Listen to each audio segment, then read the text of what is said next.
Assalamualaikum warahmatullahi wabarakatuh. Bagaimana kabarnya anak-anak? Bapak harap kita selalu dalam perlindungan Tuhan Yang Maha Kuasa. Bapak selalu ingatkan, jangan lupa untuk selalu berpikir positif, jangan lupa untuk selalu menjaga kesehatan, dan jangan lupa untuk selalu mematuhi protokol kesehatan. Dalam kesempatan ini, Bapak akan menjelaskan mengenai materi perbandingan berbalik nilai. Nah, untuk materi sebelumnya kita telah belajar mengenai perbandingan senilai. Nah, ayo kita mengingat materi yang telah kita pelajari. Di sini saya menyediakan dua kasus. Kasus pertama yaitu perbandingan antara jumlah bensin dengan jarak tempuh kendaraan. Dan kasus yang kedua adalah perbandingan antara kecepatan kendaraan dengan waktu tempuh. Nah, coba dari dua kasus ini kita amati bagaimana perbedaannya. Nah, untuk kasus yang pertama itu variabelnya adalah jumlah bensin dan juga jarak tempuh kendaraan. Untuk kasus yang kedua, itu variabelnya adalah kecepatan kendaraan dan juga waktu tempuh. Coba kita amati. Bagaimana kalau jumlah bensin kita tambah? Apakah jarak tempuh kendaraannya juga akan semakin jauh? Pasti akan seperti itu. Ketika jumlah bensin kita tambah, maka jarak tempuhnya akan semakin jauh. Artinya, ketika variabel yang satu kita tambah, maka variabel yang lainnya juga akan bertambah. Sedangkan untuk kasus yang kedua, bagaimana kalau kecepatan kendaraannya kita tambah? Apakah waktu tempuhnya juga akan bertambah? Nah, pasti tidak ya. Ketika kecepatan bertambah, maka waktu tempuh akan semakin cepat. Artinya waktu tempuhnya akan semakin sedikit atau berkurang.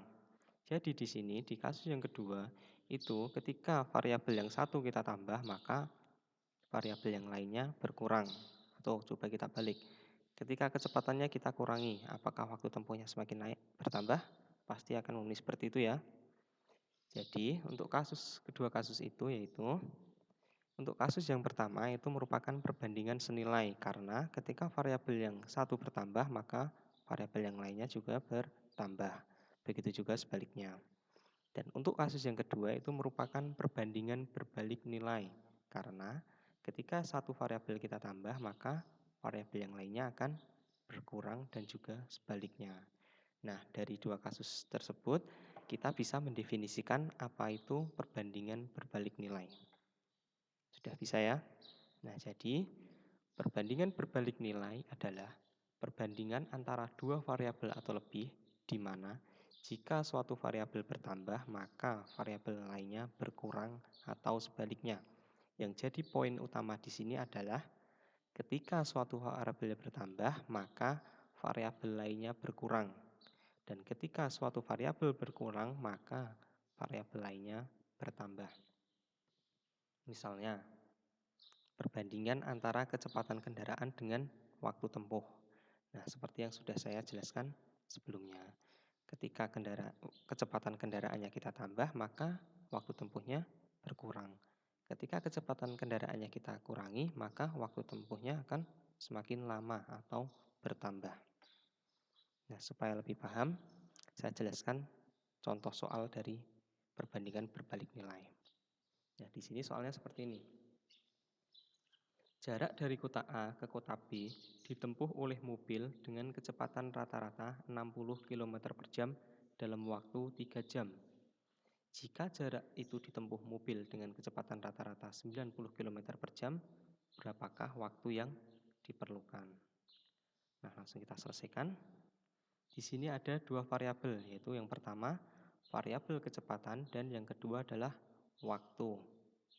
Kita tulis ketika kecepatannya 60 km per jam, waktu yang dibutuhkan adalah 3 jam. Sedangkan ketika kecepatannya 90 km per jam, waktunya adalah yang dicari.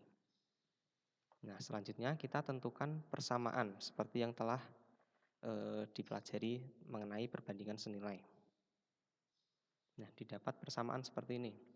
60/90 itu perbandingan yang pertama, diperoleh dari variabel kecepatan. Selanjutnya yaitu X/3 didapat dari variabel waktu. Nah, di sini. Di sini kita tidak menuliskan sebagai 3/X ya. Jadi harus bisa kita bedakan. Kalau perbandingan berbalik nilai, kita menuliskannya terbalik seperti ini. Kalau perbandingan senilai kan nulisnya 3 per X. Tapi kalau perbandingan berbalik nilai, kita nulisnya dibalik jadi X per 3. Selanjutnya, 2/3. 2/3 didapat dari 60/90. Ini adalah bentuk sederhana dari ini. Nah, coba kita bagi dengan 30, hasilnya adalah 2. 90 dibagi 30, hasilnya 3. Jadi, Bapak akan menjelaskan mana yang bisa kita sederhanakan. Yang kita bisa sederhanakan adalah bentuk perbandingan seperti ini. Itu bisa kita sederhanakan. Atau misalnya ini juga 90 dengan 3. Itu bisa kita sederhanakan. Atau 60 dengan ini. Kalau di sini misalnya angka dan bisa disederhanakan, ini bisa. Yang tidak bisa kita sederhanakan adalah ketika bersilangan seperti ini misalnya. 60 dengan 3 itu tidak bisa kita sederhanakan. Atau ini 90 dengan angka di sini, itu juga tidak bisa kita sederhanakan. Jadi yang bisa disederhanakan adalah ketika ini atas dengan bawah atau yang menyamping tapi sejajar. Seperti ini. Nah, ini bisa disederhanakan. Nah, 2/3 sama dengan X per 3. Langkah selanjutnya adalah kita kalikan silang. Yang 2 kita kalikan dengan 3 dan 3 kita kalikan dengan X. Hasilnya saya tulis di samping seperti ini. Nah, 3 dikali X, 3X, dan 2 dikali 3 hasilnya adalah 6. Kita bagi kedua ruas dengan 3. Karena yang kita cari adalah X, bukan 3X. Jadi harus kita bagi dengan 3. Nah, hasilnya X-nya adalah 2 jam. Artinya ketika dengan kecepatan rata-rata 90 km per jam, maka waktu tempuh yang diperlukan adalah 2 jam. Nah, di sini kita bisa ketahuan ya ini ya, ketika 60 km per jam waktunya adalah 3 dan ketika 90 km per jam waktunya adalah 2. Ketika kecepatannya ditambah maka waktunya berkurang. Nah, jadi seperti itu kalau perbandingan berbalik nilai. Nah, supaya lebih mahir dalam memahami perbandingan berbalik nilai, di sini ada latihan soal, 2 soal, bisa kalian coba kerjakan dengan cara yang seperti sudah Bapak jelaskan. Nah, demikian untuk materi yang saya jelaskan mengenai perbandingan berbalik nilai. Jadi, diingat-ingat juga materi yang telah dipelajari mengenai perbandingan senilai. Bagaimana perbedaannya, bagaimana hubungannya. Nah, jadi nanti jangan terbalik antara perbandingan senilai dengan berbalik nilai. Karena dalam persamaannya nanti akan berbeda. Dalam operasinya nanti juga akan sedikit berbeda.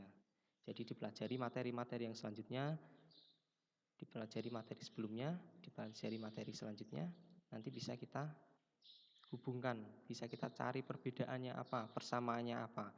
Dengan seperti itu pasti nanti kita akan mahir dalam menyelesaikan soal-soal matematika. Demikian, semoga bermanfaat.